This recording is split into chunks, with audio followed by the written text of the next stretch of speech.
program committee for inviting me to Vancouver. I've been here since yesterday. I've been really excited about the talks that I've attended.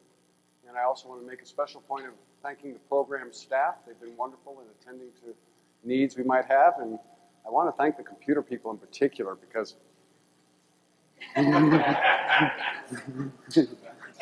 thank you. Could we perhaps turn the lights down on the screen a little bit so it would show up a little bit better? I also want to, right at the onset, thank a few of my colleagues who really, any one of them could be giving this presentation today. The work I'll be presenting is really a collective effort, and I'm just fortunate enough to be here to take the credit today, but it really was a joint effort. William Miller, of course, is a good friend and a colleague. Radka Toskova, clinical psychologist. Gerard Connors really initiated much of the movement of study of spirituality in Project Match. Chad Emmerich, seminal AA researcher. And Richard Longabout, who insists on causal chain modeling, understanding why things work, how they work, rather than just the horse race question of what works. I also want to thank my parents. In spite of evidence to the contrary that it was going to be a difficult haul, they've stayed with me and supported my efforts through the years, and I'm very grateful for having them in my life. There's been over 2,000 years of talk about spirituality. I mean, biblical references to both of it, alcohol as a sacrament, as well as proscriptions about alcohol. So it's always been a yin-yang. There's been this divided nature about alcohol and, by generalization, illicit substances. In New Mexico, for example, they use peyote in the National Indian Church. But there's been a historical relationship between academics and the study of spirituality that has been a little bit difficult. We have this thing called 10-year review, and if you study spirituality, you are putting yourself at risk. And then once one moves to the study of spirituality, you never quite feel like you're swimming in the same herd. You know, it's a little hard to find colleagues who can study that. So when I was asked to come here and talk about spirituality and addictions, I thought, I'm going to be with my own species, you know, and people that would understand me. And to my horror, I don't think you're going to understand this talk, because I'm going to do my best. It's very data-driven. And as I've listened to the presentations, many of you are dealing with issues and questions that we're probably 10 or 15 years away empirically addressing. But I'd like to share with you what we currently empirically know. And so it's very exciting for me. Currently, just to give you some background, there's about 36 NIH-funded projects right now studying spirituality, either as a main or secondary focus relating to addictions. And the mechanisms of research vary considerably. There are what they call K awards, which are individual investigator awards. And then there are larger studies called R01s, which are multi-million-dollar studies of spirituality.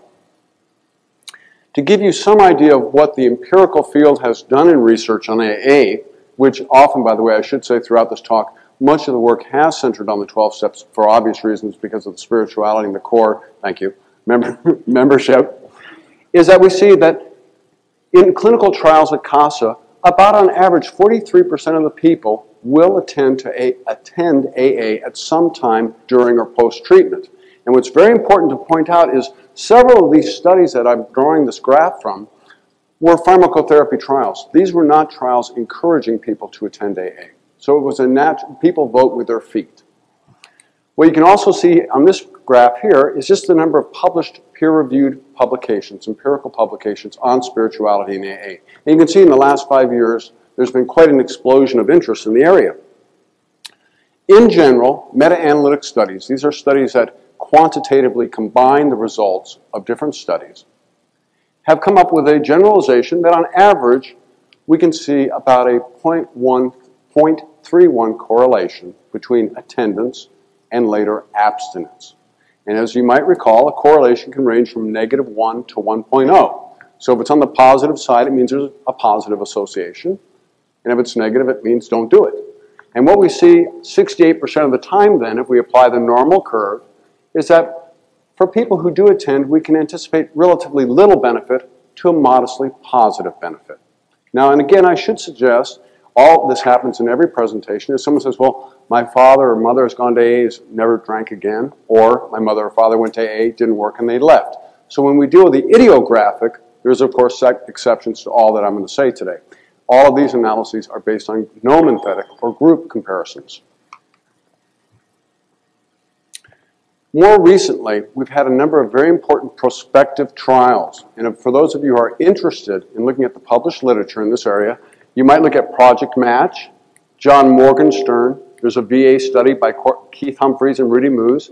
And most recently, Project Combine have all looked either directly or indirectly at the association between AA attendance at time 1 and drinking at time 2. And that's very important because if we look at drinking and attendance at the same time, then we have the difficulty of self-selected samples. In other words, those who no longer stay may be drinking and we can't say that AA is beneficial, okay? Or they might be leaving and being abstinent, and we would attribute that benefit to AA when we should not. So it's very important to have temporal ordering to say what is beneficial and what is not. These are very good studies to begin to address some of those questions.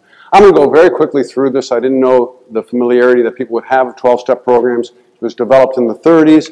Has 2 text core literature, the 12 by 12 and the big book. And really, when one thinks about it, I smile. I'm with Bill Miller. We are kind of the home of manual guided therapy, okay? And we said for years, we can't study AA, we can't study AA.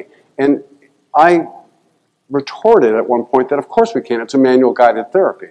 There's a core literature right there which has very clear hypotheses and very clear prescriptions about what one is to do, right? And then the 12 by 12 is more the practice or the how one should practice the fellowship of AA. Okay. And I won't even have that there for a minute, except the 12 steps. And we can see that researchers typically break them into surrender, action, and maintenance steps, which is also very common in AA meetings. And this is where we start getting into it. Dr. Toskova and I read the core literature, and we developed what we thought were 5 spiritual axioms in AA literature. A belief in a transcendental power, or higher power. Very critically, one has a personal relationship with this higher power. And it's a personal relationship. One unfettered by institutions, church, congregation. Mysticism is central to AA spirituality. The sense of divine intervention, most clearly explained through the gift of sobriety, the gift of abstinence. Faith in a higher power should begin anew each day. If one attends meetings, you hear often the statement, you can't win today's games by yesterday's points. In other words, you must renew your faith each day. And then finally, distress is a signal of one's incongruity with the wishes and the purpose of a higher power. Now, to make a transition, we all know that myths help us understand the world. They may be true and they may be false. And there's a great deal of mythology around AA. I mean, in the popular media, what we see and read in magazines, newspapers, what we hear from people. And I'd like to take just a moment or two to go through a couple myths, and then we'll move forward to spirituality. Myth number 1, all AA meetings are alike. AA is the same wherever you go. 90 meetings in 90 days is often prescribed to people when they're first initiating to AA, and what one hears in AA meetings often is bring the body and the mind will follow. And I'd like to show you what our research shows on that. Very quickly, we sampled 3 AA groups. On average, members had done about 7 to 9 steps. Months of sobriety, 3 to 5 years, so this is a fairly stable group. Average number of meetings, quite a bit, every other day in a typical month. And the percentage of having a sponsor was quite high in 2 groups and low in the other group. So kind of means this is what we would call mainstream AA meetings. They were not specialty meetings at all. And we administered the group environment scale to these. In other words, we asked these members, how do you perceive the functioning of your groups? And what we saw was that there was one group, and I should say, that what is the degree that spirituality is emphasized? What is the degree that orderliness is described? What is the degree that self-disclosure is described? How expressive, cohesive, independent, and aggressive and innovative are your groups? And what we have here are the means plotted for these 3 groups. And you see there's one group that's very expressive and cohesive. And then the others are kind of all over the board. And what we see, of course, is you can't be both cohesive and aggressive. That's basic social group dynamics. But what we see that was interesting is we also asked the groups to what degree are the programs or the prescribed behaviors stressed in your group. And what we see is the high expressive group reported significantly higher endorsement of the prescribed program in meetings. So in other words, highly cohesive, supportive groups also tended to prescribe the active, what we would call as experimenters, the active ingredients of AA, the 12 steps. Okay. So, all meetings are not alike. The practice of AA differs. This is a very simple one graph looking at 90 and 90. As clinicians, we say you go to 90 meetings in 90 days. Okay. This is AA involvement along the x-axis, and along the y-axis is frequency of meeting attendance. And what we find in a treatment-seeking population is that at about 60 days, reports of involvement decline. They plateau. In other words, the advice, if the advice is to get maximal involvement, should be 60 and 90, or about 2/3 of the days. Now, I gave this slide once, and someone afterwards took me to I guess the woodshed is what I'd say. Because, and for good reason, and I always say this after that one incident, this does not speak to the social benefit of a sobriety supportive group. This speaks to the degree to which one is involved in the prescribed behaviors. So 90-90 might have value in other ways other than getting one involved in the prescribed behaviors. What we see, if you can see it on the other side of the far side of that room, is that 3 years, the situation changes though. It reverses. So what we really find, and the next slide will say this, is that, oh, it's not the next slide. Sorry. Bring the body and the mind will follow. I'm going to show you a very complex slide now, and this is where you can start nodding off. Okay. But it's not that bad. It really isn't. What we have is, at 3 points in time, end of treatment, 3 years post-treatment, and 10 years post-treatment, we have measured frequency of meeting attendance and degree that one is involved in AA. And the degree of one is involved in AA is a multidimensional measure. It's saying, do you have a sponsor? Do you read the literature? Do you celebrate AA birthdays, et cetera, et cetera? It's a composite score. And what we see, to no one's surprise, is that at time 1, end of treatment, that predicts later AA attendance. Yesterday's behavior predicts tomorrow's behavior. And again, AA involvement and attendance, end of treatment, are positively related. However, what happens is very interesting. From end of treatment to 3 years, attendance predicts attendance, but involvement does not predict involvement. Okay? Attendance predicts involvement from 1 year to 3 years. Involvement does not predict attendance.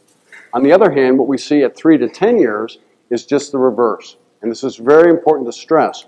What we see is involvement will predict long-term commitment and attendance. Attendance at 3 years does not predict 10-year involvement whatsoever.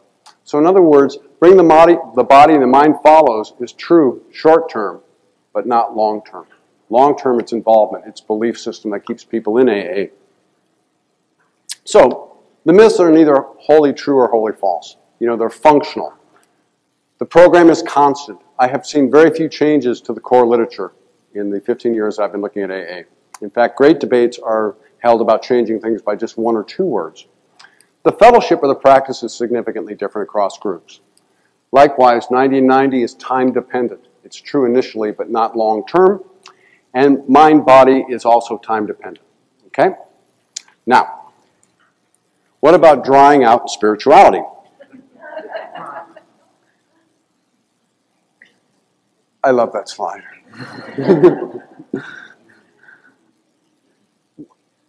I'm going to display my ignorance in front of all of you. I have not heard much distinction between treatment versus therapy. Treatment is focused on a targeted behavior, whereas meaning and spirituality and sense of purpose, it tends in my mind to be an issue of therapy. How can a treatment provider in a brief period of time, intensive outpatient, be expected to fully enhance and propel one into a successful life of integrating their inner emotional reality with the outer world to have a sense of purpose that, you know, makes them a citizen in its fullest terms and makes them happy and content? In other words, treatment, I would put forth, can provide abstinence. Long-term therapy would provide sobriety. And I put that purposely in the larger term, not in a 12-step term, although that's where it originally emanates from in their distinction between abstinence and sobriety. And much of the foci of the presentations that I've attended have been issues of therapy and long-term issues. Okay, here's the blueprint for today's talk, and if you remember anything today, this is it right here, okay? We have to be very clear when we're talking about spirituality what perspective we're discussing it. We can talk about spirituality as a dependent measure. How does one's sense of meaning in life and meaning to a higher power or to a God change through the addiction and following addiction and in recovery? How does that change? The independent variable, how could a change in spirituality affect my later substance abuse or enhance my abstinence into what we might term sobriety? Mediating variable, how would spirituality explain or enhance two other variables? And finally, moderating variable, how might one's spirituality influence my receptivity to a spiritual focused treatment? You know, Alan this morning talked about the women's concerns at the prison about, I'm Christian, I'm concerned about that this might conflict with my belief system. So that would be a question of spiritual moderation. And we have to be very clear of what we're talking about. It's very easy to confuse it. Few preliminary comments. What are we measuring with spirituality?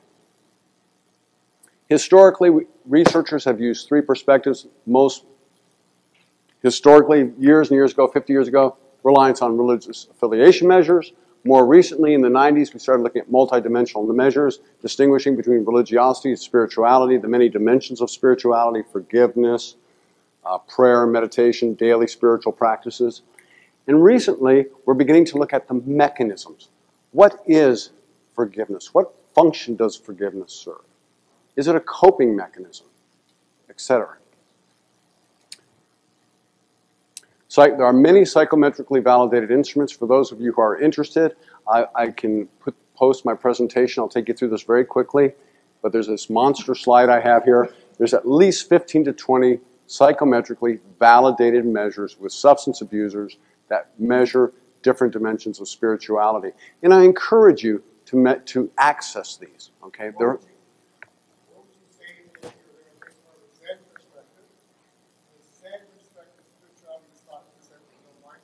Mm-hmm. Which means the mind does not have any words going into it at the moment. So it means a little difficult way to assess for that because you transcended words in the moment. It's a tough one. What I'm thinking when you ask that question is, how do we measure, for example, humility? How can someone report, I have humility? You know? And we as researchers approach that in many different ways. You might, for example, say, well, let's measure all the things that humility is the opposite of. And if they report high pride, narcissism, what have you, then maybe they're humble. But it's really a tough one when we get into areas, and this is why I distinguish between therapy and treatment. Because within the realm of treatment, we'd say, well, we're not sure we want to go near that one yet. We don't have the measures for that. We don't have a dialectic to approach it. But the therapist does. So it's a tough one. And this somewhat approaches it. What is the underlying structure? I had my fantasy come true about a year ago when we had a sample and we had 7 or 8 measures of spirituality and religiosity. I think collectively there were about 10 scales. And I said, what's going to happen if I put them all together? And then I did something called confirmatory factor analysis, which tells me what is the correlational underlying structure of these responses. And what I found was very surprising. Theoretically, all of these scales should be distinct. Every author said, I have something new to measure about spirituality. And what happened is that did not happen. We have basically 3 domains. One's of practices, prayer, meditation, mindfulness, different things, all grouped together. We then had a factor which I'll call relational, which helped define one's relation to God. And then finally, an affective state. Someone in a presentation yesterday said, meaning has to be felt. And these people would indeed say there is an affective state, which you had just asked a moment ago about, that cannot be voiced. So let's go through these 4 perspectives very quickly and talk about spirituality as a dependent measure. And I do want to put this in the context of Project Match. This was a very large randomized clinical trial, 1,700 people, 11 sites across the United States. And it was very simple. We recruited alcohol. Yeah. They're not yet, but I can if you'd like me to. You can put them out there. You bet. Project Match recruited people presenting for treatment in outpatient sites and recruited inpatient clients seeking aftercare. And they randomized 1,700 clients to one of 3 treatment conditions: cognitive behavioral, motivational enhancement therapy, and 12-step facilitation. They delivered 12 weeks of treatment, and then they followed them for up to 15 months or 1 year. And then the outpatient sample did a 3-year follow-up. And in Albuquerque, we did a 10-year follow-up with that sample. Cognitive behavioral, very research-based. People loved it. The researchers loved it. MET, motivational enhancement, brief therapy, 4 sessions over 12 weeks. And 12-step facilitation. It was not the favorite of the researchers. Community-based treatment, 12 sessions over 12 weeks, modeled after the core literature of AA. Clear spiritual focus. Primary objective, facilitate the person into AA. Find a sponsor. Work through the first 3 steps. These are the changes in spirituality by treatment group. 12 steps, this is the treatment phase right in here. And what we see is an enormous climb in God consciousness, self-reported God consciousness, and then a plateauing post-treatment. But we also saw modest increases in both other groups. In religious practices, this is reading religious scripture, religious attendance, we also saw, to our surprise, a steep increase in the 12-step facilitation, and again, modest increases in MET and CBT. This is over a 3-year period. Another way of looking at this is saying, let's forget about treatment group assignment, and let's just look at who reported AA attendance or not, because many clients assigned to MET and CBT reported AA attendance. Therapists were instructed not to say, you cannot go there. Clients, surprisingly, in MET, which was to mobilize the motivation to accept one's problem and to do something with it, many of the people said, you know what, I think I need to go to AA. So there was quite high participation there. What we see is, in the red line, these are the people over a 10-year period who reported consistent AA attendance over a 10-year interval. And what we see is just a continuous climb in God consciousness. For those who had passed, and passed meaning up to 3 years, but then no longer AA attendance, we see a leveling. And for the no AA group, we see just a kind of a gradual, ever so gradual increase. And I would, by the way, regard that as just maturation over a 10-year period. As we get closer to our maker, we start thinking about a little bit more as we approach the abyss. Religious practices, likewise, we see, for those who were consistent, a steady increase. And for those other groups, kind of a leveling, initial jump, and then kind of a plateauing. Similar longitudinal trajectories can be reported all day long. You know, I've just listed a couple here that are particularly good ones if you're interested in it. I won't dwell on it too long. And also, one could say, well, these are treatment seeking. What about naturalistic? What about the real world? What about people who are just recruited out of AA? And to date, we're doing a study, and this is about 198 people, 189 people, and what we see is the reporting of the importance of a higher power and practicing of prescribed behaviors. By the way, they're very highly correlated, and this is at the time of study recruitment. And then at 3 months following, we see a very strong relationship. Again, it's very stable, but we see the practicing does not predict importance, but importance predicts practicing, okay? Belief drives behavior. Behavior did not drive belief. This ties into that 60 and 90 statement earlier. What we see is it may be beneficial as a clinician to encourage high rates of attendance, but that will not sustain long-term affiliation. What about Miller's and I don't know if you were Hester? in that book, Quantum Change book? Yeah. Because that would go from a linear change to vertical change. Right. And sort of change things around, because if you can have the intensity of the vertical change in the moment, then in a way it almost is that person like to build up for himself, or is sort of live the program and somewhat cured, but sort of in recovery and has had this huge Right. Well, you know what? I think Bill called it the Ebenezer Scrooge phenomenon. You know, the boom, I have it. And the type that Bill Wilson described. But also in the core literature it says most of us, however, have the educational variety, more of the William James, more incremental change. So, but we, actually one of my last slides on what do we need to know about is exactly that, the quantum leap. We know very little about it. Does this slide discredit the fake it till you make it with spirituality? Practicing it doesn't lead to the importance of a higher power. I hadn't thought of it in that context, but it would support that the practicing of the behaviors without, and how would you guys say it at this conference? Being ingenuine about the practice will not lead to the belief. Yes?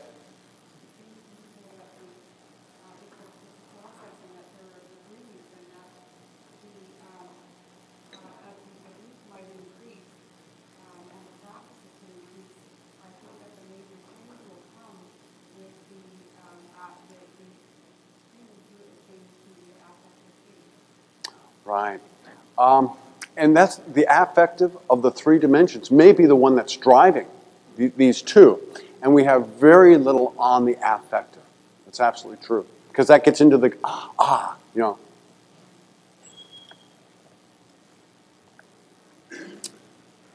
This just simply reiterates, generally we have large increases in spirituality as a dependent measure.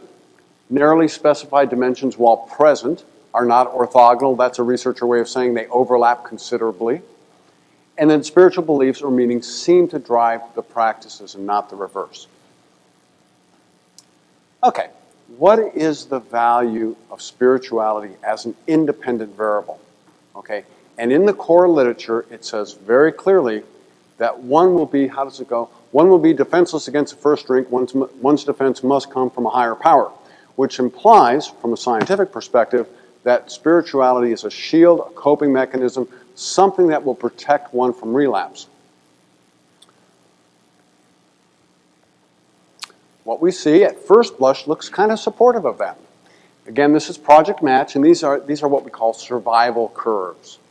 And all it shows us is the number of days, end of treatment is right there, and then we go 90, 180, 270 out to the end of treatment. Can you see that?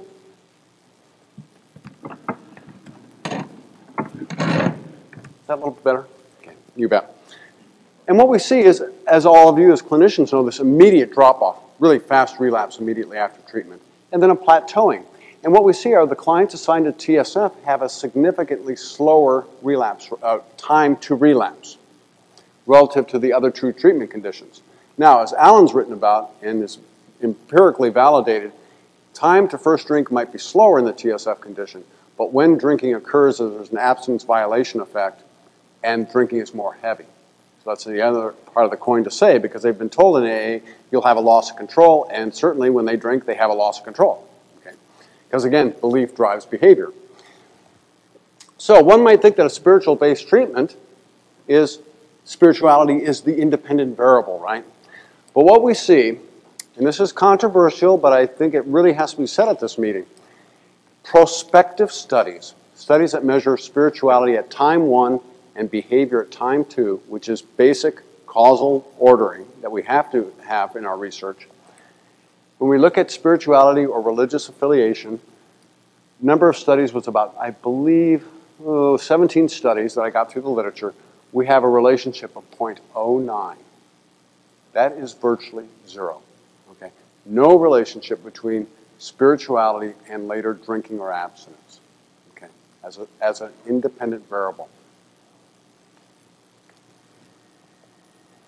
This just gives you a little bit more of the nitty-gritty. These are more of those correlations that can range from -1 to 1, and what we see is modest positive correlations between spiritual, religious practices, spiritual meaning. This is Pargament's measure of purpose in life. And we see really very modest relationships.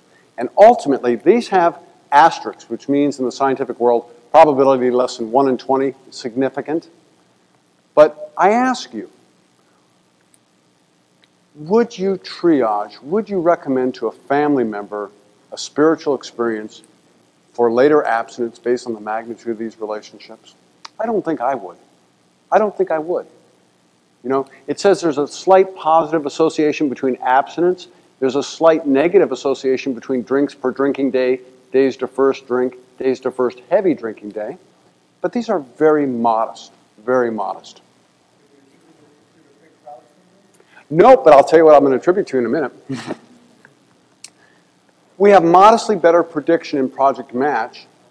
You know, those were like 0.1, 0.15 relative to the 0.0 no.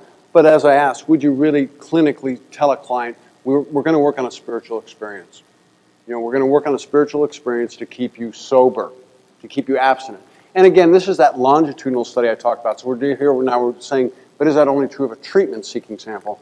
And what we see, again, are slightly stronger correlations, but still very modest. Very modest between belief in a higher power, the importance of a higher power for recovery, and prescribed behaviors. That's step work, reading core literature. Modest. Now, there's a concept in research where if we have enough subjects, we could declare this significant, a statistical power. But I'm addressing this from the issue of the magnitude of the effect, the importance of the effect.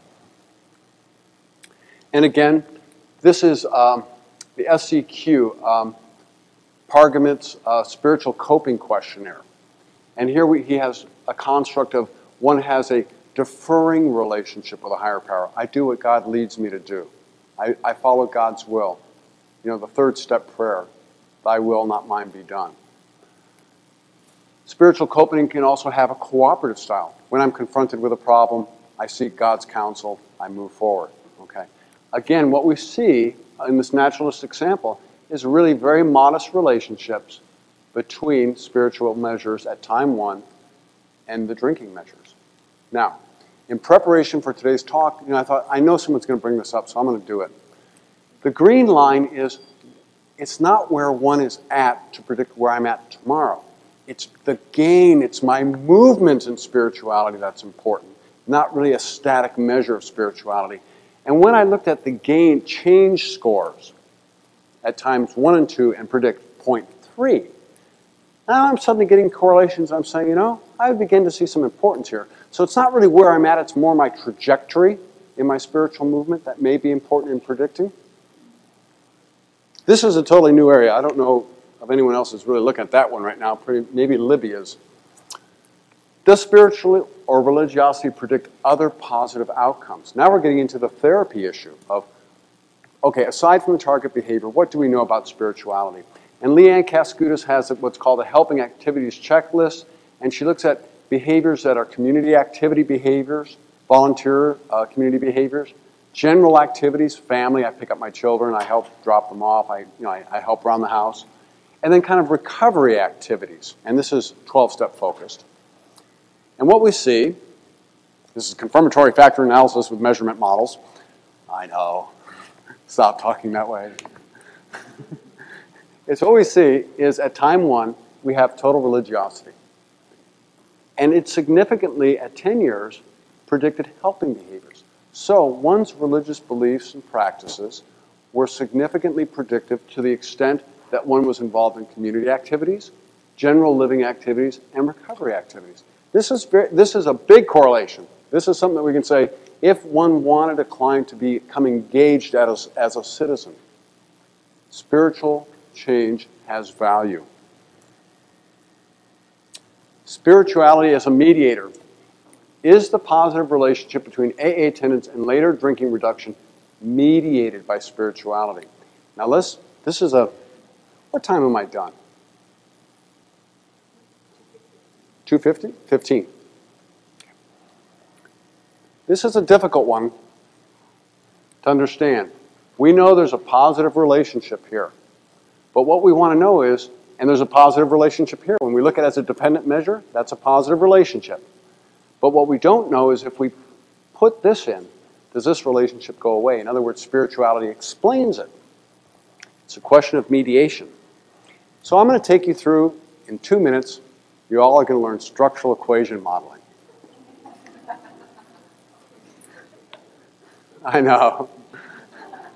We had at baseline these measures of client functioning. And I think most clinicians would regard these as important dimensions in treating a substance abuse problem. The AUI-G scale, that is the general involvement that someone has with alcohol. the ASI psychiatric severity measure, the audit alcohol dependence measure, motivation, readiness for change, Eureka, Socrates. These are common dimensions that clinicians would be interested in when someone says, I think I have a drinking problem. And what we find is we can model this as a latent construct which says problem severity. Okay? So we have, at step 1, a client with high problems. At time 2, what does this client do 9 months later? There's a positive relationship between that problem severity and being committed to the 12 steps of AA, the program. And this is measured multidimensionally. It includes the degree that they report step work, the degree that they practice prescribed behaviors, the frequency of AA meeting attendance, their God belief. Okay, all these correlations are positive. So this we discussed earlier with the meta-analysis where we said there's a 0.31 correlation. Well, whoa, 0.30, a different sample. It's amazingly robust. Now, we add a little bit more to it. We're saying AA commitment predicts abstinence at months 10 through 15. Again, not a big surprise. Notice, though, when we put commitment in there, this is 0, virtually 0. My problem severity does not predict the degree that I will be abstinent 10 to 15 months later, okay, in this particular model. Now, let's make it more complicated. Who will attend and who will not? What we see is, to no one's surprise, my wife is a clinician, Radka Skova, and she said, well, that's the biggest no-brainer up here. Those who are high and severe do not have social networks that support continued drinking. But if they do, there's a negative relationship between that person going to AA. In other words, for those people who are highly dependent, who do have networks supportive of continued drinking, they will not go to AA. This is the big one right here. AA commitment predicts abstinence. AA commitment predicts increased God belief. But there's the story right there. God belief did not predict % abstinence. In other words, one's God belief did not mediate this relationship or this relationship. So we ask ourselves, why? What is the problem? We had to go back to the drawing board. My take on reading the core literature is that it is fundamentally a very eclectic, pragmatic program. Even the development of the term the big book is fundamentally pragmatic. Does everyone in here know why the core literature of the big book is called the big book? No. Okay. Very quick sidebar issue. When they first wrote the first edition, there was a great deal of controversy back and forth about should they charge or should they give it out free. And of course, it was decided eventually that they had to sell it just so that they could keep publishing it. But Bill Wilson decided that he wanted to have it printed on very coarse paper, intentionally, very cheap paper, so that the alcoholic thought they were getting a big book, more for their money. That's why it's called the big book. And so, they knew exactly what to pander to on that.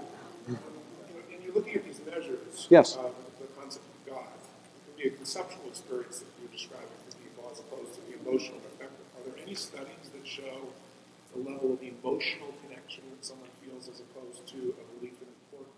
Yes, there are. I'm not reporting on them today, but there are ones that we'll look at. That they're always hampered by what was actually asked earlier about how can one verbalize an affective response. So you always have that problem that you're asking someone to verbalize something that they're feeling. But yes, you can ask them, do you feel you've had a change of heart?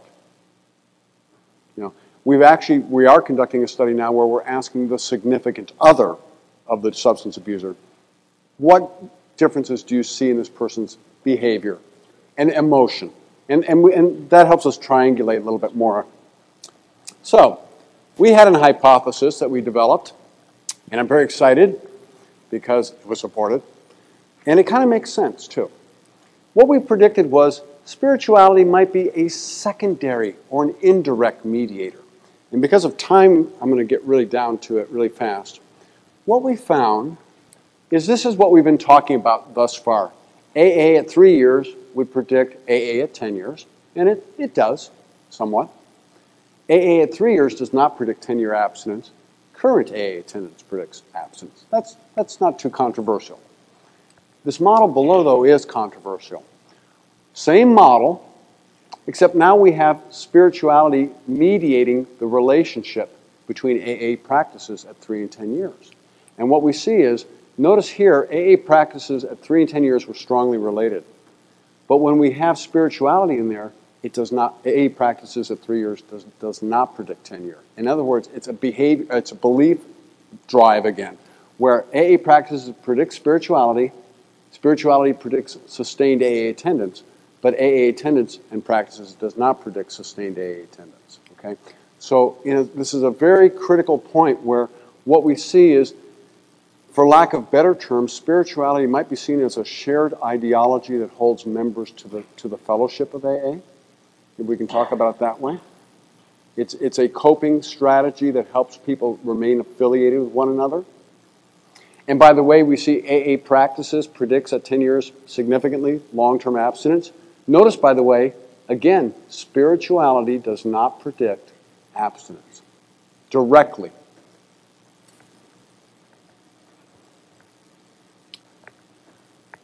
What we see, and what is, I don't think, very controversial, is that spiritual and religious beliefs promote social networks that are supportive of abstinence. One has a sense of community. One has a sense of attachment. The spirituality will lead one to stay affiliated with others. Now, I've spoken with many AA members about these findings, and they would say, some have said, in practicing my spirituality, I continue to help others. In necessarily helping others means that I stay affiliated with AA. Okay. That would be their description of this finding. But we also know from the finding earlier with Leanne Cascutis that spirituality also helps predict community behaviors, and general living behaviors. So what one could argue is that the function of spirituality, it's like the myths that I first went through. They're not true or false. Spirituality seems to sustain right living, which in turn predicts positive outcome. But spirituality in and of itself does not seem to predict positive outcome. Spirituality is a moderating variable. This one can be very quickly gone through. Really, does pre-treatment spirituality influence the degree of acceptability of spiritual treatment? And does spirituality moderate one's willingness to affiliate with a 12-step program? Okay, this is such an important topic that an entire chapter is dedicated in the core literature to this, and the chapter is called We Agnostics. What we see, I'll just take you very quickly through it, in 12-step facilitation, which is primarily a spiritual-focused treatment, we see that atheists had the lowest attendance in Project Match when assigned to TSF. Okay, we have atheists, agnostics, unsurers, and I've never figured out the difference between agnostics and unsurers, but we gave them that response category. They were unsure if they were agnostic, I guess. Then we had the spiritual and we had the religious. And we can see there's a slight difference there, but not a tremendous difference. But clearly the atheists who were assigned to the 12-step facilitation attended therapy less frequently. When we look at why that might have been the case, this is a measure simply, here we have our little groups here again, atheist, agnostic, unsure, spiritual, religious. But each of these little bars represent a mean score, and we're talking like 400 people contributing to each mean, of their therapeutic bond, the degree that they liked their therapist, the degree that they felt bonded to their therapist, the degree that they were in agreement about the tasks of therapy, the degree that they were in agreement with the goal of therapy. And again, you see the atheists and the agnostics were clearly the lowest when assigned to 12-step facilitation. Okay. So they attended less and they were less enthusiastic about their therapist. I always shudder when I have to show this because it takes 10 minutes to describe it. But again, we have our atheists, agnostics, unsure, spirituals, and religious. This group, the dark hatched area, shows the proportion of those individuals that attended no AA whatsoever. And this was in a treatment, a therapy, encouraging them strongly, monitoring their AA attendance. And what we see is over half, 65% of the atheists, which is admittedly a rather small group, never attended any AA. versus those who are religious and spiritual were the lowest. You can just see a very easy, gradual decline in non-attendance. Or, put more positively, on this side, the proportion who attended consistently. So, pre-treatment spiritual beliefs were a very strong moderator to the acceptability of treatment, as well as the willingness to get involved in the 12-step facilitation. This is simply, and here comes the twist, there's always a twist. This is the relationship between one's spiritual beliefs and AA attendance and 2 drinking measures. And what we see is there's no difference. If you get an atheist to attend, they derive equal benefit. They're less likely to attend, but if they attend, they report equal benefit as a spiritual and religious person. The flip side of that is being religious and spiritual gives you no advantage either. Everybody reported relatively equal benefit in percent days abstinent and drinks per drinking day. I won't bore you. This is the weighted correlation. That's the average relationship. And this is a fancy statistic that asks me, are those correlations different? And they're not. So, atheists and agnostics significantly less likely to attend and sustain AA attendance. There's no difference between religious and spirituals in attendance and sustaining. And for those who do attend, atheism is not a disadvantage, nor is religiosity an advantage in deriving benefit. So it's not straightforward. What do I want to know about? Okay, integration. The first question today was exactly, I think, first on my list. Actually, it was the second. Ebenezer Scrooge. Okay. What about that quantum leap? What about that sudden hitting bottom? What about that recognition of all is wrong? And as I have a colleague talk to me about, what about that moment of clarity when everything is falling apart and everything is put together at the same moment? You know, we know absolutely nothing about that from an empirical perspective. Okay? I think you have to teach us about that. I really do. See, we as researchers have to learn more about that. Okay? I found that in going through the core literature, these hypotheses are the promises of AA. Those are predictions. Those are hypotheses. If you do these things, such and such will happen. Drop in anxiety. Those are testable things. What is the role of anything of spirituality in distinguishing between abstinence and sobriety? We don't know. We know that spirituality leads to greater involvement in the community. We know that it leads to more involvement in the family. We know that it leads to a number of these behaviors. But is that sobriety? We did something very interesting. We have, in Albuquerque, a very good relationship with the AA community. I have to say this. We have some very prescribed behaviors of how we approach them for research, and it's a mutually respectful relationship. And after we do our studies with them, we always go back at their group conscience and pull out our PowerPoint and show them that. And they always go, yeah, we knew that. Yeah. But it's a respect. They've given their time and effort, so we provide that to them. And we did a very interesting study where we got a group, and we said, everyone write down in this group those people who have sobriety versus abstinence. We're not going to share this with anybody else. So we got them all the lists together, and we found out, okay, we matched, okay, here, Steve is mentioned on 4 or 5 lists. This person has sobriety. And at the same time, we measured all of them on measures of depression, adjustment, well-being. And what we found is, while there was a clear group identified as sober versus abstinent, the measures were all the same. No one had, these people, the relationship between group membership as abstinent or sober was not related to scores on depression, well-being. So there's something there. It's very elusive, and I don't know what it is. Again, you need to teach us about it. Okay. Really, one of the most curious areas for me is, what does spirituality mediate other change agents? Okay, this is a really interesting area, like social networks and interpersonal level, like today's talk. How does spirituality mobilize other fundamental change agents in our life that are not target behavior, that are not addiction behavior, but are behaviors and cognitions and affective responses that are critical for our functioning? We know very little about that as well.